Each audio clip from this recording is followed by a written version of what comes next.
Oke guys, kita sekarang di pelabuhan untuk menuju Pulau Buru, berziarah ke makam Badang Perkasa, yaitu Hercules Melayu dari Pulau Buru.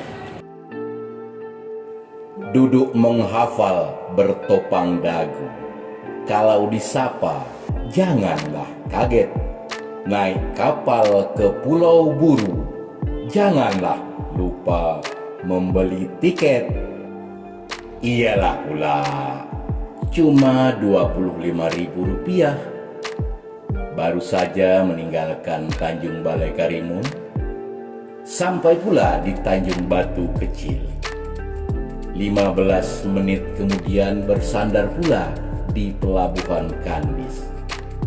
Jadi guys, dari Tanjung Balai ke Pulau Buru cuma sekitar 30 menit saja. Di pertigaan, monumen dengan ikon Badang menyambut. Badang digambarkan mengangkat penyu hijau, simbol Badang sebagai orang kuat, sekaligus ajakan untuk melindungi biota laut berumur panjang itu.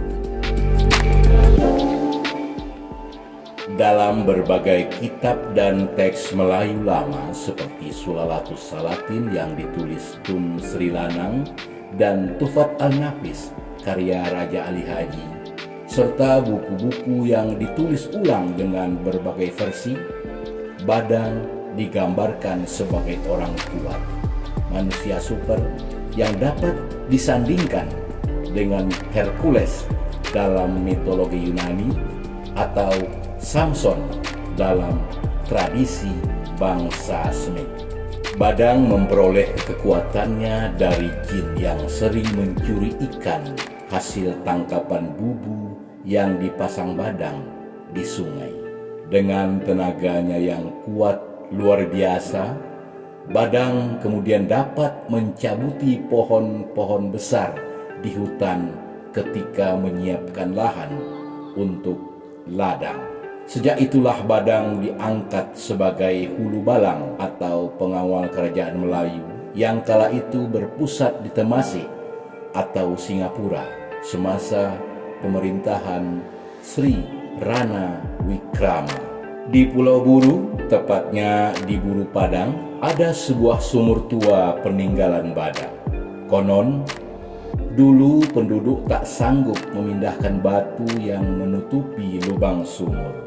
Dengan tenaganya yang kuat, Badang mengangkat sendiri batu besar itu sehingga sumur dapat berfungsi sebagaimana mestinya. Sampai kini, sumur itu tetap menghasilkan air dan menjadi sumber air bagi penduduk Buru Padang dan sekitarnya. Jernihnya air dan tawar. Tak payah, padahal pantai sangat dekat, hanya berjarak beberapa meter saja.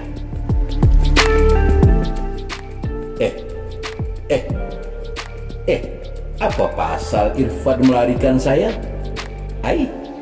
Tak bercakap pula tu. Saya langsung dilarikan dengan tenaga yang super kuat. Sampai di kantor camat Buru dengan tamannya yang asri. Irfan masuk ke kantor camat dan meninggalkan saya terduduk heran.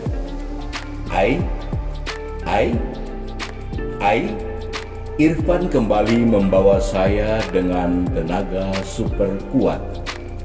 Saya seperti dilarikan Badang Perkasa. Sekarang masuk hutan dan kebun. Kemana gerangan? Irfan tak mau bicara. Terus membawa saya. Nah, jalan ini sudah beton dan diaspal. Dedaunan berselerak. Saya pasrah mau dibawa Irfan kemana. Semak samun hutan belukar. Jalan berliku. Terkadang menghentak.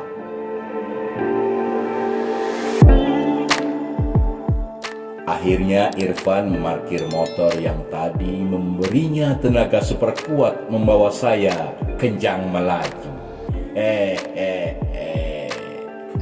Di mana kita sekarang nih, Pan? Sekarang kita lagi di Makam Badang. Makam Badang, Badang terkenal orang yang terkuat di zamannya di era kerajaan Temasik.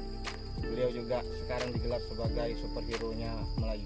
Asik. Ya, kita sekarang akan berkunjung ke Makam Badang Perkasa yang ada di Pulau Buru, Karimun.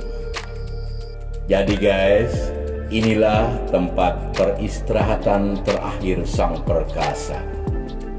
Setelah mengabdi sebagai hulu balang atau pengawal kerajaan, Hercules Melayu itu kembali ke Pulau Buru. Tempatnya bersemayam kini dijadikan cagar budaya sebagai penanda kenang bagi kita yang dapat mengarifi sejarah. Pusara atau Makam Badang Sang Perkasa berukuran lebih panjang dari kuburan lazimnya, 3 meter lebih. Sebagai peneduh dibangunkan tempat dikelilingi pagar dan tembok yang sanggam dan sangat pantas.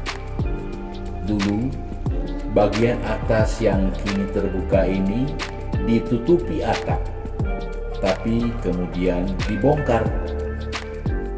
Bolongkan atapnya. Kemarin juga terdapat mitos bahwa masyarakat sekitar mendapat mimpi bahwa si Badang sendiri meminta agar kuburannya tanpa ditutup full, makanya itu dibuka sebagian. Secara simbolik dapat dimaknai, Badang ingin menyatu dengan alam. Sebuah kearifan yang dapat diambil, Badang adalah putra semesta, anak alam. Ingin bersatu dengan alam, tidak mau terkurung dalam bingkai yang mengekang.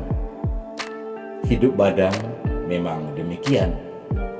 Setelah bersara atau pensiun dari istana di Temasik alias Singapura, beliau kembali ke alam masa kecilnya, Pulau Buru.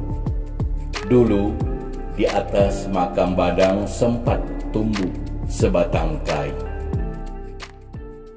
Untuk di kuburannya sendiri, di makamnya sendiri pernah memiliki mitos, yaitu dulu di makamnya memiliki sebatang kayu yang ukurannya hampir 3 meter. Itu gunanya untuk, konon katanya ini mitosnya, untuk mengukur panjang atau pendeknya umur manusia. Tapi itu hanya sekedar mitos yang dipercayai oleh masyarakat sekitar. Setiap pengunjung yang datang mengukur panjangnya kayu dengan rentangan tangan dan hasta. Begitulah mitos berperan dalam kehidupan masyarakat tempo dulu dan masih tersisa sampai sekarang.